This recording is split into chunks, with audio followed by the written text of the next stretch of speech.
É bom nós estarmos aqui para estudarmos mais um assunto acerca da obra do Espírito Santo e os últimos dias. Vamos abrir a palavra de Deus no livro do Apocalipse, no capítulo 12 e no verso 1, onde nós vamos ter uma visão da igreja de Deus e do propósito de Deus com a sua igreja aqui na terra. Viu-se grande sinal no céu, a saber, uma mulher vestida do sol, com a lua debaixo dos pés e uma coroa de 12 estrelas na cabeça. João nos dá aqui a visão da igreja de Deus, representada por uma mulher, e entre as qualidades que ele está vendo, ela está vestida de sol. O sol aqui é a justiça de Cristo. Sendo a justiça de Cristo, é o caráter de Cristo. E sendo o caráter de Cristo, nós temos aqui uma igreja triunfante.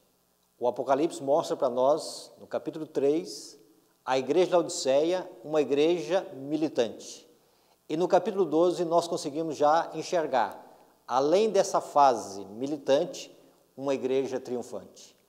E nesse contexto, nós vemos no capítulo 12 o seguinte: irou-se o dragão contra a mulher, e foi pelejar com os restantes da sua descendência, os que guardam os mandamentos de Deus e têm o testemunho de Jesus, e se pôs em pé sobre a areia do mar.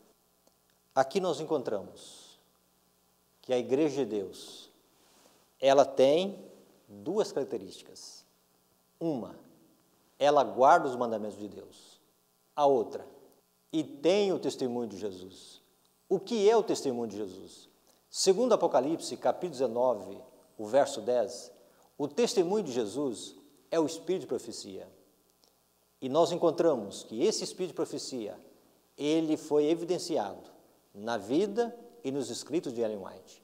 Mas quando se fala em espírito de profecia, é algo que vai muito além disso. É o testemunho de Jesus. E esse testemunho de Jesus é a revelação do caráter de Cristo.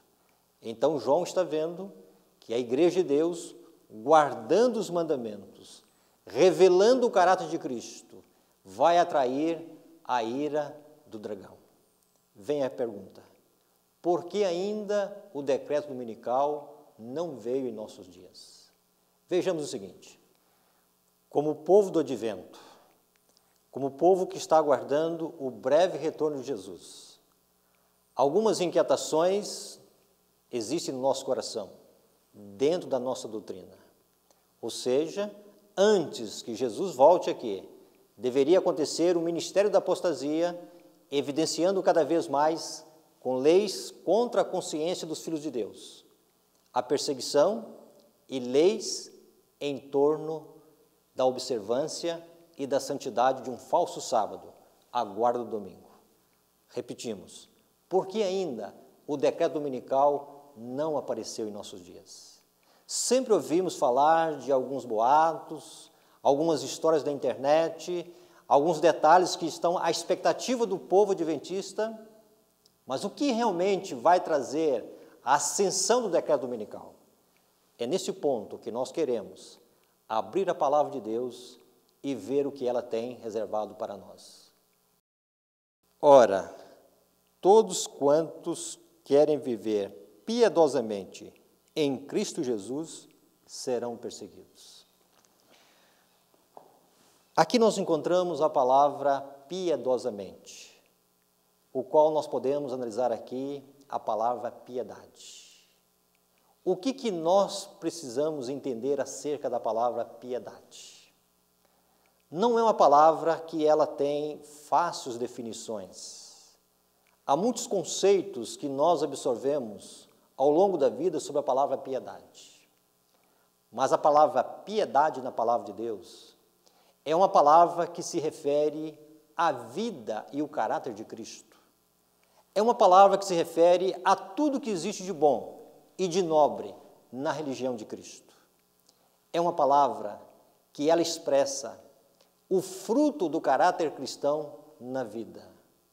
Portanto, quando a igreja viver piedosamente em Cristo Jesus, certamente os fogos das perseguições serão novamente acesos, porque o caráter de Cristo, ele vai ser novamente manifesto, como deve ser em cada coração dos filhos de Deus. Dentro desse pensamento surge a questão: como viver uma vida piedosa? Como viver o fruto da religião cristã? Como viver o caráter de Cristo na vida? É aqui que a irmã White define para nós, numa precisão, como povo adventista, as diretrizes que Deus tem para nós como povo. Veja o que ela diz: um reavivamento da verdadeira piedade entre nós, eis a maior e a mais urgente de todas as necessidades. Buscá-lo deve ser nossa primeira ocupação. Ela fala de um revivamento, ela fala de uma verdadeira piedade, ela fala que é a maior necessidade, ela fala que a mais urgente de todas as necessidades que nós temos como povo de Deus e que nós devemos priorizar cada vez mais no coração. A nossa primeira tarefa, a busca pelo avivamento, a busca por uma santidade de vida, a busca por uma imitação, uma semelhança do caráter de Cristo. Se ela fala da verdadeira piedade, se ela fala de um revivamento da verdadeira piedade, é porque existe uma falsa piedade. O que é uma falsa piedade?